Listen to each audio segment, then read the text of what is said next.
नमस्कार।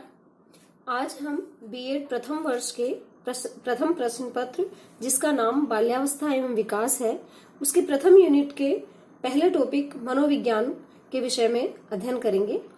इस प्रकरण के अंतर्गत हम आज मनोविज्ञान का अर्थ, इतिहास एवं उसके विकास के क्रम को जानने का प्रयास करेंगे।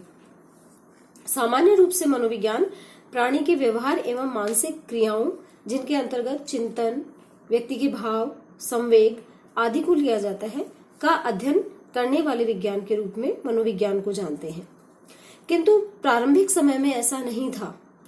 अगर हम मनोविज्ञान के इतिहास या उसके प्रारंभिक समय पर नजर डालें तो हम पाते हैं कि प्रारंभिक मनोविज्ञान दर्शन शास्त्र का ही एक अंग था और यह समय लगभग 1600 शताब्दी ईसा पूर्व से पहले का माना जाता है। अर्थात उस समय दर्शन शास्त्र के अंतर्गत ही मनोविज्ञान को उसकी एक शाखा के रूप में या अंग के रूप में पढ़ा जाता था, अध्ययन किया जाता था। और यहाँ यह मानना था कि मनोविज्ञान आत्मा एवं परमात्मा के संबंधों की व्याख्या करता है। यानी यहाँ मानव व्यवहार जो आज के संदर्भ में हम देखते हैं, उस रूप में मनोविज्ञान को नहीं माना जाता था, बल्कि ईश्वर से या कहे परमात्मा से आत्मा के साथ जो संबंध होते थे, सिंपल उन्हीं का विस्तृत व्याख्या या वर्णन किया जाता था। किंतु आगे के कालों में मनोविज्ञान को सर्वप्रथम मनोविज्ञान शब्द का प्रयोग करने का श्रेय रुडोल्फ गोएलकल को जाता है, जिन्होंने 1590 ईस्वी में मनोविज्ञान शब्द का स्वतंत्र रूप से प्रयोग किया। मनोविज्ञान के विकास में अन्य जो व्यक्तियों के नाम आते हैं जिन्होंने प्रमुख रूप से अपना योगदान दिया इस क्षेत्र के विकास में, उनमें अरस्तु, सुकरात, प्लेटो आदि के रूप में देखा गया है। और अगर आज के संदर्भ में हम मनोविज्ञान विषय को जानने का प्रयास करें तो आधुनिक मनोविज्ञान के प्रणेता के रूप में विलियम जेम्स का नाम सर्वप्रमुख आता है। तो इस प्रकार हम देखते हैं कि अगर हम मनोविज्ञान के इतिहास की ओर नजर डालें तो मनोविज्ञान का इतिहास उसे दर्शन शास्त्र से जोड़ने का कार्य करता है या उस रूप में हम इसको पाते हैं।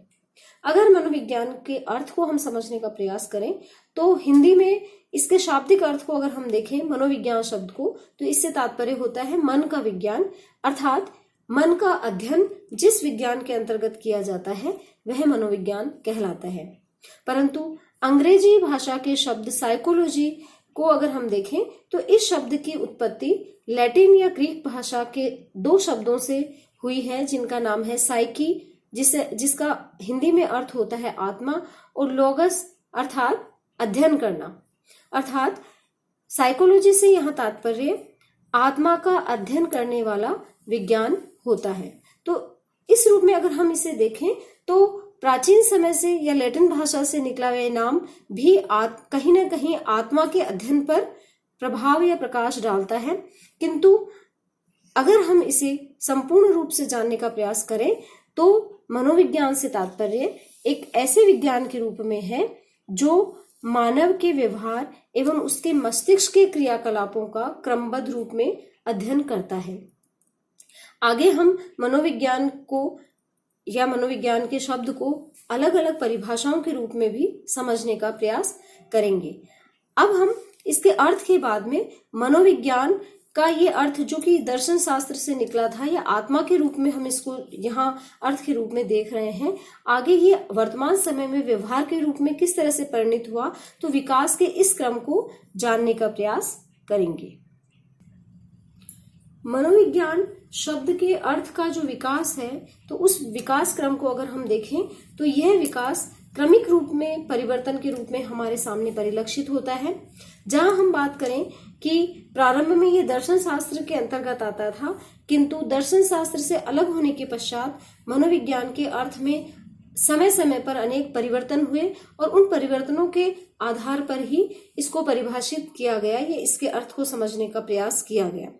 सर्वप्रथम मनोविज्ञान को आत्मा के विज्ञान के रूप में परिभाषित किया गया, यानी साइंस ऑफ सोल, और यह समय था यह आत्मा के विज्ञान के रूप में मनोविज्ञान को जानने या समझने का समय 16वीं शताब्दी के आसपास का माना गया है। इस समय के प्रमुख प्रवर्तक या समर्थक जिन्होंने इसे आत्मा का विज्ञान माना था, उसमें प्रमुखतः प्लेटो, अरस्तु, डेकार्टे आदि व्यक्तियों का या विद्वानों का नाम आता है। इस समय मनोविज्ञान के लिए कहा जाता था कि आत्मा की खोज एवं उसका अध्ययन ही मनोविज्ञान का प्रमुख ध्येय या लक्ष्य होता है। किंतु एक समय पश्चात मनोविज्ञान के इस अर्थ को भी अस्वीकार्य कर दिया गया, और उसको अस्वीकार करने के पीछे कारण था कि उस समय यह नहीं पूर्ण रूप से जाना जा सका कि आत्मा क्या है, उसका रंग कैसा है, रूप कैसा है, आकार कैसा है।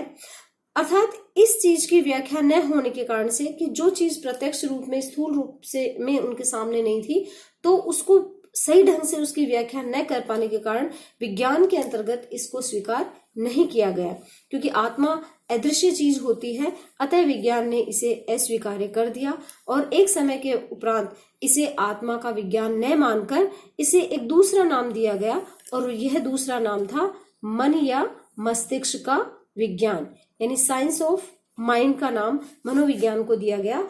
और यह साइंस ऑफ माइंड या मस्तिष्क का विज्ञान इसे 17वीं शताब्दी के आसपास कहा जाने लगा। मनोविज्ञान को मस्तिष्क का विज्ञान मानने वाले प्रमुख समर्थकों में नाम आता है मुख्य रूप से पोम्पोनाजी, जो कि इटली के थे। इसके अलावा टिचनर, जॉन लॉक आदि अनेक ऐसे विद्वान थे जिन्होंने इसे मस्तिष्क का विज्ञान माना है। और मस्तिष्क का विज्ञान मानने के पीछे इन्होंने जो अपना तर्क दिया, उनके अनुसार मन की विशेषताओं के इन्होंने 3 भाग बताए, जिसमें संवेदनाएं, प्रतिमाएं एवं भावनाएं होती हैं। और इनके अनुसार व्यक्ति अपने जो कार्य करता है, जो भावनाएं एवं संवेदनाएं प्रदर्शित करता है, वही विज्ञान मन का विज्ञान कहलाता है। किंतु पहले रूप में जो परिभाषा हमने आत्मा के विज्ञान के रूप में मनोविज्ञान की दी थी, और उसको जो अस्वीकार्य करने का कारण था, उसी तरह से यह भी इसके अस्वीकार्य का कारण बना। और यहाँ पर भी कहा गया कि जिस प्रकार से आत्मा के अस्तित्व की जानकारी विज्ञान नहीं लगा सकता, उसी तरह से ही मन या मस्तिष्क का भी कोई यथार्थ प्रमाण नहीं होता है। और चूंकि मन एवं मस्तिष्क का भी कोई यथार्थ प्रमाण नहीं होता, अतः विज्ञान इसका समर्थन नहीं करता है। अतः इस तरह से एक समय के उपरांत मस्तिष्क के विज्ञान के रूप में भी मनोविज्ञान को परिभाषित नहीं किया जाने लगा या इसे अस्वीकार्य किया। मनोविज्ञान के अर्थ को मन एवं मस्तिष्क के विज्ञान के रूप में अस्वीकार करने के पश्चात लगभग 19वीं शताब्दी में इसे एक नया नाम दिया गया, और वह था चेतना का विज्ञान। अर्थात 19वीं शताब्दी में मनोविज्ञान को चेतना के विज्ञान के रूप में जाना जाने लगा, और इसके प्रमुख प्रवर्तक या समर्थक थे विलियम जेम्स, वुंड, जेम्स सिली इत्यादि। इनके अनुसार मनोविज्ञान मनुष्य की चेतन क्रियाओं का अध्ययन करता है।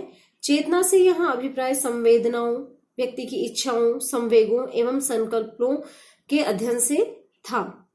तो इन लोगों का मानना था कि व्यक्ति जो चेतन क्रियाएं अपने जीवन में करता है, उनका अध्ययन विज्ञान कर सकता है, अतः यह चेतना का विज्ञान होता है। किंतु एक समय पश्चात व्यक्तियों के या विद्वानों के इस तर्क को भी अस्वीकार्य कर दिया गया, और इसको अस्वीकार करने के पीछे जो कारण बताया गया वह ये था कि चेतना शब्द के अर्थ के संबंध में ये लोग या ये विद्वान एक मत नहीं हो पाए थे। अर्थात इन लोगों का मानना था कि चेतन व्यवहार का जो अध्ययन किया जाता है, उसमें अंतर्दर्शन विधि का प्रयोग किया जाता है, और अंतःदर्शन जो विधि है वो पूर्ण रूप से सटीक जानकारी नहीं प्रदान करती। और जब किसी क्रिया पर सटीक या सत्यता की कसौटी पे कसी हुई जानकारी प्राप्त नहीं होती, तो हम उसे विज्ञान नहीं मान सकते। अतः इस रूप में इसको भी अस्वीकार कर दिया गया। चेतना के विज्ञान के रूप में मनोविज्ञान को अस्वीकार करने के पश्चात विद्वानों ने फिर एक नवीन खोज इस क्षेत्र में करने का प्रयास किया, और मनोविज्ञान को एक नवीन विज्ञान के रूप में जानने का प्रयास किया, और वह था व्यवहार का विज्ञान। मनोविज्ञान को व्यवहार के विज्ञान के रूप में खोजने का समय था 20वीं शताब्दी, और 20वीं शताब्दी ही वह विश्व में काल है जिस समय व्यवहारवाद का या व्यवहार पर अधिक जोर दिया गया था। व्यवहार के विज्ञान के रूप में मनोविज्ञान को मानने वाले जो प्रमुख प्रवर्तक या समर्थक थे, उनमें Watson, William McDougall, E.G. Boring, Woodworth, Charles इल, स्किनर आदि विद्वानों का नाम आता है। वुडवर्थ ने व्यवहार का विज्ञान का समर्थन करते हुए बताया है कि मनोविज्ञान वातावरण के संदर्भ में व्यक्ति की क्रियाओं का वैज्ञानिक अध्ययन होता है। अर्थात उन्होंने कहने का प्रयास किया कि एक वातावरण में रहते हुए व्यक्ति उस वातावरण के साथ किस तरह की क्रियाएं करता है, उन क्रियाओं का जो वैज्ञानिक अध्ययन होता है, जो परिलक्षित हैं, उनका जो अध्ययन है वही पूर्ण रूप से मनोविज्ञान कहलाता है। जेम्स ड्रेवर ने इस पर कहा है कि मनोविज्ञान वह शुद्ध विज्ञान है, मनोविज्ञान वह शुद्ध विज्ञान है जो मानव तथा पशु के व्यवहार का वैज्ञानिक अध्ययन करता है। यानी यहाँ पे इन्होंने भी वुडवर्थ की बात को आगे बढ़ाते हुए कहा है कि यह पूर्ण रूप से एक शुद्ध विज्ञान है जो मानव एवं प्राणी मात्र, जिसमें पशु भी हो सकते हैं, उनके व्यवहार का पूर्ण रूप से वैज्ञानिक अध्ययन करता है। इसीलिए इसे विज्ञान की श्रेणी में लेते हुए मनोविज्ञान यानी व्यवहार का विज्ञान कहा जा सकता है। वर्तमान समय में मनोविज्ञान के इस अर्थ को सर्वाधिक उपयुक्त माना गया है, यानी मनोविज्ञान को व्यवहार का विज्ञान ही माना गया है, क्योंकि हम इस रूप में भी देख सकते हैं कि हमारी जो ये 20वीं शताब्दी है, 20वीं शताब्दी पूर्ण रूप से व्यवहारवाद की शताब्दी के रूप में मानी जाती है। तो इस प्रकार से हम देखते हैं कि मनोविज्ञान जो कि आत्मा के विज्ञान के रूप में शुरू हुआ था, वह आगे बढ़कर मन एवं मस्तिष्क के रूप में जाना जाने लगा। इसके पश्चात चेतना के रूप में जाने लगा और अंत में 20वीं शताब्दी तक आते आते ये मानव के व्यवहार पर केंद्रित हो गया और आज के संदर्भ में इसे व्यवहार के विज्ञान के रूप में जाना या पहचाना जाता है।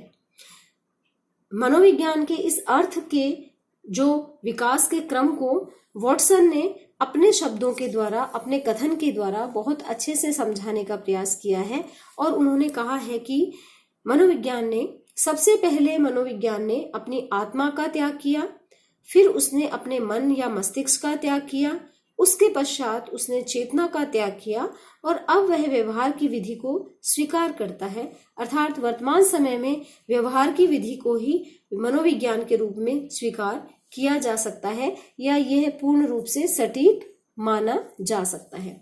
तो इस प्रकार से हम आज के इस वीडियो में यह जानने का प्रयास कर रहे हैं कि वास्तव में मनोविज्ञान का संप्रत्यय या अवधारणा क्या है। नेक्स्ट वीडियो में हम इससे आगे शिक्षा मनोविज्ञान एवं बाल विज्ञान पर विशद चर्चा करने का प्रयास करेंगे। धन्यवाद।